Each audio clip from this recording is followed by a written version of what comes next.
हर हर महादेव। केदारनाथ मंदिर, जहाँ लाखों श्रद्धालु सिर्फ मंदिर की एक झलक पाने के लिए और आशीर्वाद लेने के लिए आते हैं। यहाँ तक पहुँचने के लिए दोस्तों आपको काफ़ी सारी कठिनाइयों को झेलना पड़ेगा, बट एक बार जब आप इस मंदिर तक पहुँच जाएंगे और इस मंदिर को देखेंगे तो आपके सारे दुख, दर्द, कष्ट सब दूर हो जाएंगे। जी हाँ दोस्तों, जो भी थकावट, जो भी परेशानी सब दूर हो जाएगी। सो दोस्तों, स्वागत है आपका मेरे YouTube चैनल पे। आज मैं आपको बताऊंगा कि यहाँ तक पहुँचने के लिए आपको किन किन कठिनाइयों को फेस करना पड़ेगा, यहाँ तक आप कैसे पहुँच सकते हो, यहाँ खाने का प्रबंध कैसा है, रहने का प्रबंध कैसा है और लाइन कैसी है, लाइन कितनी लंबी है यात्रा दर्शन के लिए। तो ये मैं सारी चीज़ें आज अपनी वीडियो में डिस्कस करूँगा। सो दोस्तों बने रहिएगा। चलिए शुरू करते हैं। दोस्तों, मैं दिल्ली से ऋषिकेश के लिए निकल चुका हूँ। अभी तो मैं मेट्रो में हूँ, मैं कश्मीरी गेट तक जा रहा हूँ क्योंकि वहाँ से हमें वॉल्वो बस मिलेगी जो हमें ऋषिकेश तक लेके जाएगी। दोस्तों, कश्मीरी गेट से वॉल्वो बस तैयार है हमारी। इसका फेयर अराउंड मुझे पड़ा है 475 रुपीज़। AC बस है ये और दिल्ली से ये ऋषिकेश तक लेके जाएगी और ये अराउंड मेरे हिसाब से सुबह आपको 5:30 6 साढ़े 6 तक ऐसे उतार देगी आपको ऋषिकेश तक। मेरे हिसाब से तो बहुत बढ़िया है। तो चलिए ट्रैवल करते हैं फिर। दोस्तों, बस में फैसिलिटीज़ प्रॉपर हैं। आप स्लीपर क्लास से भी जा सकते हो और आप चेयर क्लास से भी जा सकते हो। फेयर उसी के अकॉर्डिंगली डिपेंड करेगा। हमने तो चेयर क्लास बुक करी थी क्योंकि हमारा जो सफ़र है वो अराउंड 5 to 6 आवर का है, तो वो आराम से चेयर क्लास से कंप्लीट हो जाएगा।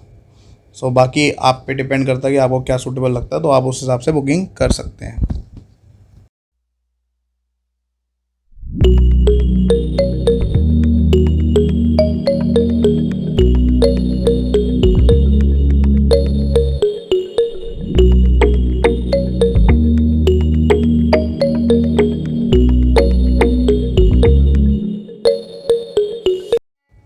सुबह के बज रहे हैं 6 और आँख खुलते ही हमारे सबसे पहले जो दर्शन हुए हैं वो है हरिद्वार के।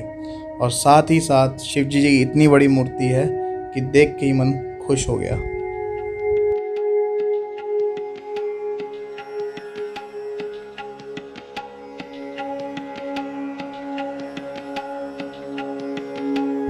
दोस्तों, ऋषिकेश पहुंचने के बाद आपके पास 2 ऑप्शन है। या फिर आपको डायरेक्ट बस मिल जाएगी सोनप्रयाग के लिए, और अगर वो बस नहीं मिलती क्योंकि बस की सर्विसेज बहुत कम है वहाँ पे इस समय पे, तो आपके पास अनदर ऑप्शन ये है कि आप बोलेरो ले सकते हैं जो आपको डायरेक्ट सोनप्रयाग पहुँचाए। या फिर अगर आपको डायरेक्ट बोलेरो नहीं मिलती तो आपको पहले श्रीनगर तक जाना पड़ेगा बोलेरो से, फिर वहाँ से आपको एक बोलेरो और लेनी पड़ेगी जो आपको सोनप्रयाग तक पहुँचाएगी। क्योंकि हमने भी ऐसा ही रूट चूज़ किया क्योंकि हमें बस सर्विसेज नहीं मिल रही थी, वहाँ से काफ़ी देर वेट किया, तो हम पहले श्रीनगर तक गए, उसके बाद फिर हमने आगे सोनप्रयाग तक के लिए बोलेरो बुक करी।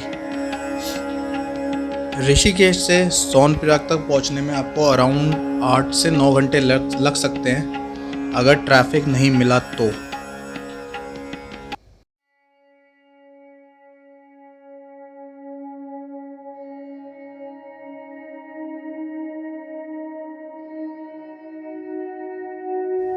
दोस्तों, सोनप्रयाग में एक रात स्टे करने के बाद मैं सुबह 4 बजे निकल चुका हूँ गौरीकुंड के लिए।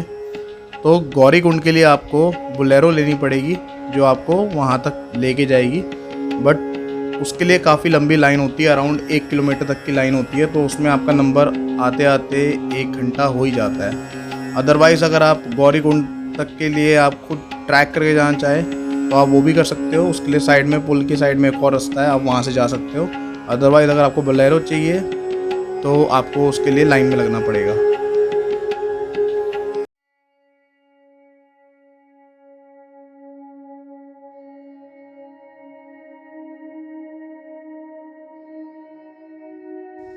दोस्तों, केदारनाथ की ट्रैकिंग आप यहाँ से शुरू कर सकते हैं। रास्ता जो है वो 16 किलोमीटर का है, बट मेरे हिसाब से 19 से 20 किलोमीटर तो है ही है। फैसिलिटीज़ आपको बहुत सारी मिलेगी। पालकी आपको मिल जाएगी, पालकी की कॉस्ट अराउंड 8,000 के करीब पड़ जाएगी आपको। आप घोड़ा या खच्चर करना चाहें तो उसका गवर्नमेंट रेट अराउंड 2300 से 2400 रुपये है इस समय पे। तो फैसिलिटीज़ आपके पास प्रॉपर है। सो दोस्तों, ट्रैकिंग थोड़ी डिफ़िकल्ट है। अभी जहाँ से हम जा रहे हैं ये थोड़ी खड़ी चढ़ाई है, बट इसके बाद जब आप थोड़ी दूर बाद जाएंगे तो एक पुल आएगा। वो पुल जब आप क्रॉस करेंगे तो वहाँ पे जो ट्रैकिंग है और डिफ़िकल्ट है। दूसरी चीज़ ये कि रास्ते में कुछ जगह पे ऐसे थोड़ा सा टूटा फूटा आपको दिखेगा क्योंकि लैंडस्लाइड की वजह से। सो थोड़ा सा सेफ्टी मेजर्स पे ध्यान दीजिएगा और आराम से ट्रैकिंग कीजिए।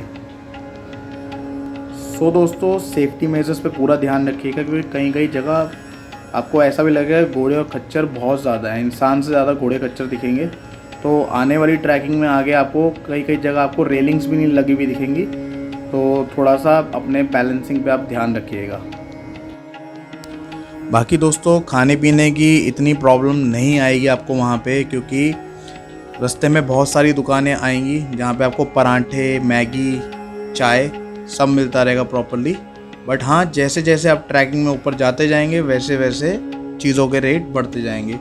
जैसे कि अगर हमने अभी नीचे में थोड़ा सा जहाँ पे हमने इनिशियल ट्रैकिंग स्टार्ट करी थी तो वहाँ पे हमने पराठा खाया था, तो अराउंड हमें 40 to 50 रुपीज़ में मिल रहा था। एंड मैगी भी इतने में मिल रही थी और चाय 10 रुपीज़ की। बट जैसे जैसे ऊपर जाएंगे तो इसका प्राइस थोड़ा बढ़ जाएगा, चाय 20 की हो जाएगी और पराठे 60 के अराउंड ऐसे मतलब हो जाएगा। तो बाकी खाने पीने की इतनी प्रॉब्लम नहीं आएगी आपको। जैसे कि दोस्तों हम देख पा रहे हैं कि केदारनाथ मंदिर अभी भी 10 किलोमीटर दूर है और जो आगे की चढ़ाई होगी, ट्रैकिंग होगा, वो और डिफ़िकल्ट है।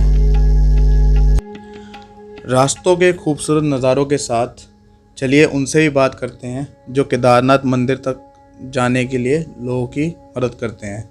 जो लोग खुद नहीं जा पाते, जिनके पैरों में दिक्कत है, तो वो पिट्ठू करते हैं। तो चलिए पिट्ठू वालों से भी एक बार बात करके देखते हैं। एक बात बताओ, अगर आप किसी को लेके जाते हो पिट्ठू से तो आपको ऊपर ले जाने में कितना टाइम लगता है? ऊपर जाने में 8 घंटे लगते हैं सर। कितने? 8 घंटे। 8 घंटे? आपको 8 घंटे लगते हैं? आपको 8 घंटे लगते हैं? 8 घंटे लगते हैं सर। तो हम जैसे को 16 घंटे। आप हम भारी और जब वापसी उतराई करके लाते हो आप तो तब कितना टाइम? नीचे के लिए 6 घंटे। 6 घंटे? हाँ जी, उतराई होते हैं ना। पीठ वीठ दर्द कुछ नहीं होता क्या? आप पीठ में दर्द होगी, क्या करना? मतलब दर्द तो होते हैं। इंसान हो ना आप पक्का? हाँ जी सर। या भगवान के फरिश्ते हो जो यहाँ पे लोगों की मदद करने के लिए आपको रोका गया है? हाँ जी हाँ जी, वास्तव में भगवान की दया है सर। कसम से भाई, मैं आप जैसे लोगों को सच्ची में सैल्यूट करता हूँ कि आप यहाँ पे हो और लोगों की मदद करते हो एक तरह से और उनकी यात्रा सफल कराते हो। हाँ जी, अब क्या करें, पेट के लिए तो करनी पड़ेगा सर, अब कष्ट हो। ये बात तो सही है। बाकी धन्यवाद, आप ऐसे लोगों की मदद करते रहिए और मिलते हैं फिर कभी ऐसे ही। ठीक है जी। काफ़ी जगह मैंने देखा कि लोग जल्दी पहुंचने के लिए शॉर्टकट्स का इस्तेमाल कर रहे थे, बट मेरी आपसे यही विनती है कि आप ऐसे शॉर्टकट्स मत पिक करिएगा क्योंकि ये बहुत ही डेंजरस है। आपका पैर स्लिप होगा और आप काफ़ी नीचे जाके गिरेंगे। थोड़ा सा लेट पहुंच जाएं चलेगा, बट सही तरीके से पहुंचें। तो मेरी आप सबसे यही विनती है कि शॉर्टकट्स मत लीजिएगा क्योंकि बहुत ही डेंजरस है। रास्ते में दोस्तों कहीं कहीं जगह आपको स्नो भी दिखेगी, तो उसका भी आप एंजॉय करते हुए जाइए। जैसे जैसे आप ऊपर और ट्रैकिंग करते रहेंगे वैसे वैसे आपकी स्पीड थोड़ी कम होती रहेगी। हर 100-150 मीटर में आप रुकते रहेंगे क्योंकि थोड़ी सी खड़ी चढ़ाई है ऊपर।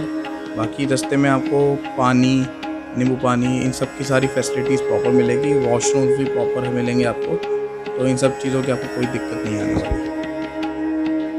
बाकी दोस्तों टेंट की जो फैसिलिटीज़ है वो प्रॉपर है यहाँ पे। अगर आप ट्रैकिंग के दौरान टेंट लेते हैं तो पर पर्सन की कॉस्ट अराउंड आपको 500 पड़ जाएगी, 5 to 600। अदरवाइज़ अगर आप ऊपर मंदिर के आसपास अगर आप टेंट की बुकिंग करते हैं तो पर पर्सन अराउंड 1000 रुपीज़ पड़ेगा। तो आप अपने हिसाब से चेक कर लीजिएगा।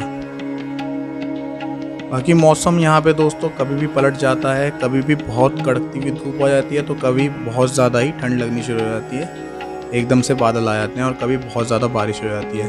तो मौसम से रिलेटेड आप कुछ भी गैस नहीं कर सकते, कभी भी किसी भी टाइम पे मौसम चेंज हो सकता है। तो दोस्तों ये है हमारे महादेव का मंदिर जिसका हम काफ़ी टाइम से इंतज़ार कर रहे थे। काफ़ी कठिनाइयाँ मुसीबत झेल के हम यहाँ तक पहुँचे हैं। तो अब देख के बहुत खुशी हो रही है। बाकी दोस्तों यहाँ पे लाइन बहुत लंबी होगी इस समय पे। अगर आप इस मंथ में जाते हैं तो नंबर आना बहुत मुश्किल है, काफ़ी टाइम लग सकता है, अराउंड 6 से 7 घंटे भी लग सकते हैं। सो आप ऐसे टाइम पे जाइएगा जिसमें कि आपका नंबर स्टार्टिंग में ही आ जाए।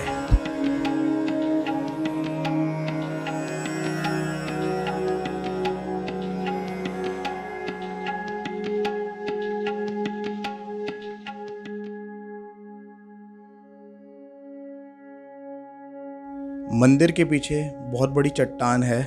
जब 2013 में आपदा आई थी तो उस समय यही विशाल चट्टान मंदिर के पीछे अपने आप ही आ गई थी, जिस वजह से पानी का जो बहाव था वो 2 भागों में बट गया था। अब ये ऊपर वाले का करिश्मा ही समझें कि आसपास जितने भी होटल बने थे सब बह गए थे, सब डूब गए थे, बट मंदिर को कुछ भी नहीं हुआ। आज दोस्तों उसी विशाल चट्टान को लोग पूजते हैं। सो दोस्तों लाइक, सब्सक्राइब एंड शेयर ज़रूर करिएगा, ऐसी और वीडियोस आती रहेगी। हर हर महादेव।